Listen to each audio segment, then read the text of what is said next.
এক গ্রামে থাকত এক গরিব কিশোর, নাম তার হাসান।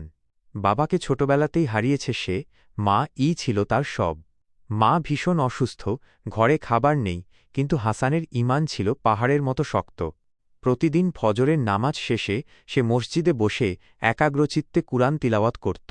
একদিন সে আল্লাহর কাছে কাঁদতে কাঁদতে অত্যন্ত আকুলভাবে দোয়া করল, হে আল্লাহ, তুমি ছাড়া আমার আর কেউ নেই, তুমি আমার মায়ের জন্য রিজিকের ব্যবস্থা করে দাও।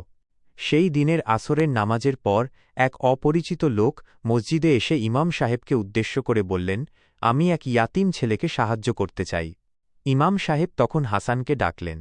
লোকটি হাসানের হাতে বেশ কিছু টাকা দিয়ে মমতাজড়িত কণ্ঠে বললেন, বাবা, এটা তোমার জন্য না, এটা আল্লাহর পক্ষ থেকে তোমার আমানত।